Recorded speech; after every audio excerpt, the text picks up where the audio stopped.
What's going on? It's your boy Connor from the Dolphins Dive. If you can't tell, I did a little bit of a rebranding. I went from Conflict to the Dolphins Dive. It obviously fits more of the kind of content I intend to make, and I have bigger ideas and plans that I think it's just best to have underneath a better name, I guess. So, without further ado, let's hop right into the video, which is the Dolphins have officially become legitimate playoff contenders. So I'm going to break down why I think that is, the plan that I see them having in place, and then at the end of the video I'm going to go over the potential things that could go wrong and lead us to not living up to these expectations. So I'm going to start on the defensive side of the ball. What is going to make them better, and why are we going to take a next step as a team? So basically, the defense has stayed the same. Like in terms of personnel-wise, on the front line, we kept Dogba. We re-signed all of our linebackers, and our DBs have stayed damn near the same. So the personnel stayed the same. So why is it going to improve? Because they're going to be on the field less. Because we've been basically carried by our defense for the entirety of the past 2 years. They've been the reason we've won games, not the offense. They've gotten key stops in big moments. They've single-handedly tormented offenses and won us games, like that Rams game a couple years back.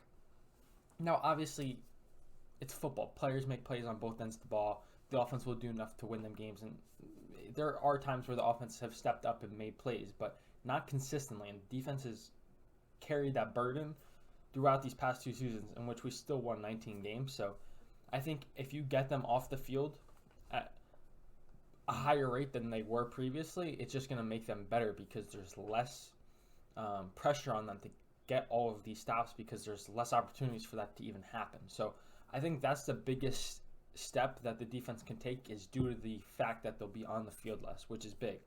In terms of the kind of offense that we plan to run should benefit them. Another reason they'll take a next step is obviously development and continued growth within the defense. So you've got young guys that have shown flashes, but they haven't fully put it together. I think of a guy like Jalen Phillips. Javon Holland obviously had a great rookie season, but there's still more meat on the bone. He can get better. Brandon Jones.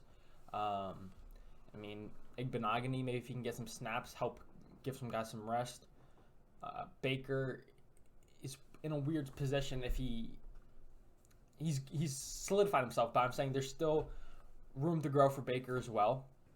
Wilkins showed a big leap last year. Maybe there's even more he can grow. We don't know. Raekwon Davis can maybe be a little more. He's a nose tackle. There's not a whole lot he's asked to do aside from taking on double teams, but just continue to build on himself as well. So there's still a lot of young talent that can continue to grow. Now, with that said, there is potential for regression, and it's really hard to project. Like I said, Holland had a phenomenal rookie season. There's a chance he plateaus. I'm not saying that I think that's going to happen, but you never know. It's NFL. Like, anything can happen. So those are the biggest 3 reasons I think they're going to get better. Continuity, so that increased knowledge of scheme within the players and chemistry between all 11 guys. Development and continued growth, and ball control on the offensive side of the ball. So now, why do I think the offense will lead to this team being contenders? Obviously, you see the big Tyree Kill trade, and we pair him with Jalen Waddle, and you get really excited. We got Cedric Wilson, Devontae Parker, and you're looking at a receiver room like, hey, we're going to be really good in passing game, but that's not how this offense is going to operate, at least how I perceive it.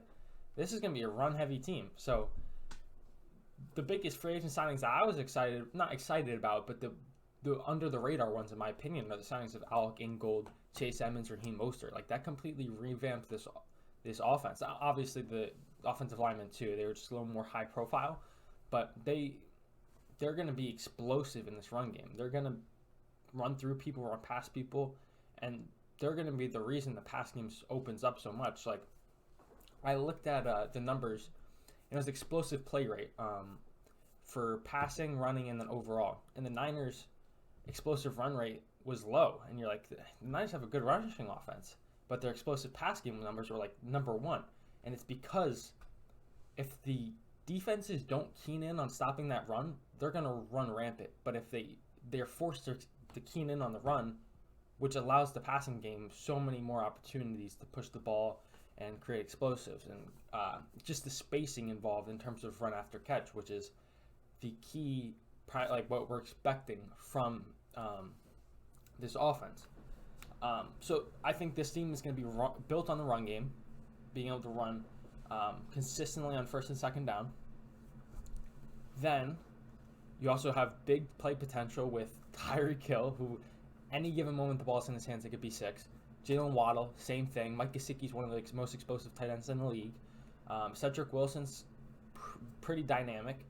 Raheem Mostert's the fastest running back in the league. Like, you've got a lot of explosive, dynamic players that, with the ball in their hands, they can score at any time. So, run game, explosive players, and then spacing. I already kind of mentioned this with the emphasis on the run game and the play action pass. It just creates passing windows that weren't there last year because we literally couldn't run the ball. Like, we were running RPOs without the run.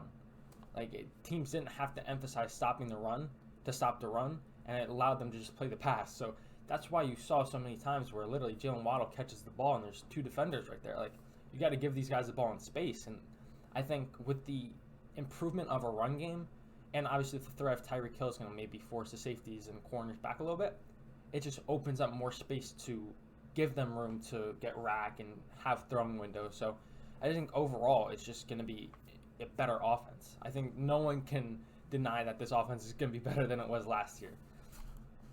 So I think there is some potential regression in terms of the defensive side of the ball. But like I said, I think it'll be made up for by the less time spent in that sense. So they're not going to be on the field as much. So even if they regress slightly because maybe teams figured out the attacking style defense and they're a little better at beating it, they're going to be on the field less. So it's going to be less noticeable in my opinion. So overall, attacking style defense that we continue to force turnovers with, a run-centric offense with the ability to create explosive plays, to run after catch, and select the deep shots off of the play-action pass. So the expectations are high, man. We're expecting to at least be second in the division, push for the division, make the playoffs, and hopefully win a game or 2. So let's hopefully they live up to it. And now I'm going to talk about the 3 things that are a little questionable and that could lead to them not meeting these expectations. So the first, this is everyone's favorite topic, Tua, will he take the next step? And I don't even think this is necessarily Tua taking the next step. I think this is just players being built around Tua. Tua's finally got a solid offensive line. He's got a good offensive scheme, and he's got good weapons. Like, when you look at Burrow and Herbert, now granted, yes, so far in their careers, they've been better than Tua. There's no denying it. But Herbert came into the league with Keenan Allen, Mike Williams, Austin Eckler. Now, granted, his offensive line was trash. And guess what? They went out and fixed it. And he got an offensive line, and he had those weapons, and he continued to grow and develop. Joe Burrow, rookie year, blows out his knee, comes back, has Jamar Chase, Tyler Boyd, T. Higgins, Joe Mixon, and a solid run game. Like, Tua hasn't had a good run game. He hasn't had good weapons until he has Jalen Waddle and Mike Gesicki, which are good, but they're not that level. And the offensive line was horrendous. They couldn't run the ball and they couldn't pass protect. So you're finally giving him the things a quarterback needs to be successful, and I think that's just going to lead to him being successful. I don't even think it's necessarily going to be some huge steps that Tua took personally. It's just he's got better players around him. The next thing that could lead to obviously not meeting expectations, obviously we're banking on McDaniel being a guy. We don't know. He's never called plays technically himself. Like, can he do it? Obviously, we all have belief in him. We all think he's this offensive guru, and I truly think he is. But we don't know until we know. So how does he adjust the people to adjusting him? Like halftime adjustments is what I'm trying to say. How can he lead a 53-man locker room? Can he stand up in front of him? You know what I'm saying? Obviously, I'm confident in McDaniel. I love the guy. I believe in him. But I believe in Flores. You know what I'm saying? Like, you don't know until you know. But there's room to be optimistic there. And finally, and I think most likely, how will the defense operate solely being under Josh Boyer? Obviously, Josh Boyer called plays all of last season, despite some of the fake noise that was created it's literally been proven that Josh Boyer was calling. Obviously, maybe Flores intervened here and there, but that happens in any situation where they're on that side of the ball. But obviously, Flores has a big hand in the defense in terms of installing, game planning, and all of that. So how will Josh Boyer fend for himself? It could improve for all we know, but it also, I feel like, more likely than improve, regress. So how does Josh Boyer do all by himself? I like Boyer, but he's in my opinion, the biggest question mark on this list. So comment down below. Are you excited for the Dolphins? What are some of your concerns? What excites you? Please like and subscribe to help this channel grow. Until next time, I'll catch y'all. Have a great day.